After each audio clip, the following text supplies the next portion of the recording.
Shalom, bien-aimés de Dieu, je vous salue dans le nom précieux de Jésus-Christ, notre Seigneur Sauveur, qui nous a encore accordé la grâce de nous réveiller ce matin. Mon frère, ma sœur, j'aimerais ce matin que nous puissions examiner la parole de Dieu en considérant l'œuvre que le Seigneur Jésus-Christ a accomplie pour nous et là où il nous attend, et que nous puissions y réfléchir, méditer là-dessus. Cela nous permet de nous concentrer sur l'essentiel. La parole de Dieu nous dit dans Colossiens chapitre 1, le verset 21, la Bible dit que vous étiez autrefois étrangers. Donc toi et moi, nous étions des étrangers et ennemis de Dieu par vos pensées et par vos œuvres mauvaises.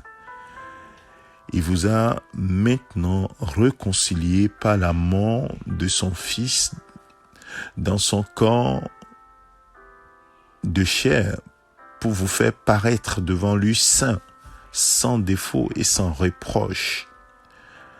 Mais il faut que vous restiez fondés et inébranlables dans la foi, sans vous détourner de l'espérance de l'évangile que vous avez entendu, qui a été proclamé à toute créature sous le ciel et dont moi, Paul, je suis devenu le serviteur.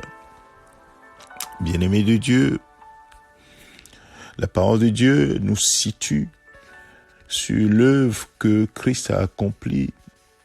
Le Père a promis, ou bien le Père a permis que le Fils vienne mourir à la croix pour toi et moi, pour nous faire paraître devant le Père saint, sans défaut et sans reproche. C'est la version seconde 21 que je suis en train de lire.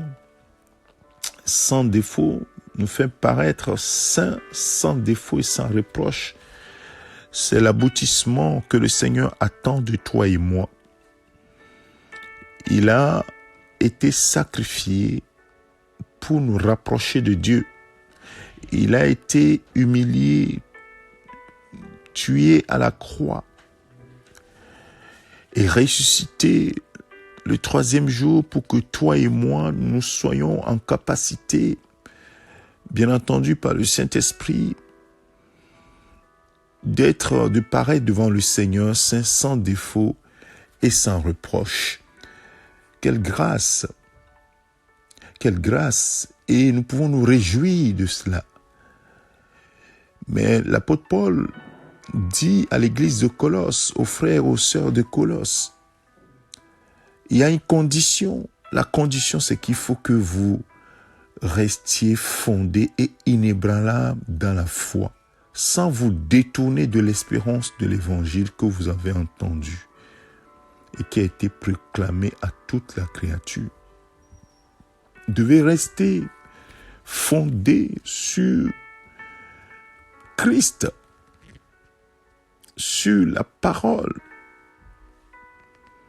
Puisque la foi vient de ce que l'on entend vient de la parole de Christ, la parole de Dieu. Votre foi, ma foi est fondée sur cela. Et si on s'en détourne, nous sommes en train de menacer notre propre foi.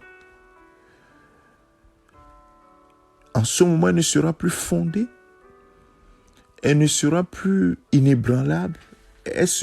Satan peut l'ébranler, ou bien les circonstances peuvent l'ébranler.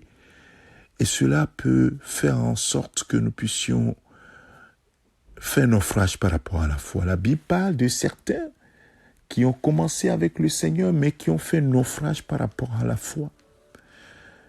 Et au travers de cette parole, nous discernons que c'est quand nous nous écartons de la foi que nous avons, l'espérance que nous avons dans l'évangile, et que nous nous attachons à autre chose, que notre foi peut être ébranlée et faire naufrage. Il faut que nous restions fondés et inébranlables dans la foi, que la parole de Dieu soit notre soubassement, notre fondation. Notre foi doit être basée sur la parole de Dieu. Elle doit être véritablement, nous devons avoir confiance totale à la parole de Dieu. Sinon, notre foi va bouger. Notre foi peut être secouée jusqu'à faire naufrage. Mon frère, ma soeur, la menace, elle est celle dont je viens de parler. Alors, fonde ta foi sur la parole de Dieu. Continue de l'ancrer dans la parole. Et c'est en cela que tu tiendras ferme jusqu'à la fin. Parce que c'est ceux qui vont jusqu'au bout. La Bible dit que c'est eux qui verront la face du Seigneur. Demeure ferme dans ta foi. Ne laisse pas l'ennemi te troubler. La parole de Dieu est la vérité. Fonde ta vie sur elle. Demeure en elle. Marche en elle. Ne cherche pas autre chose. Que le Seigneur te bénisse. Je te souhaite une excellente journée et que la paix du Seigneur remplisse ton cœur. Excellente journée au nom de Jésus-Christ. C'est ton serviteur, pasteur Alexandre. Amen.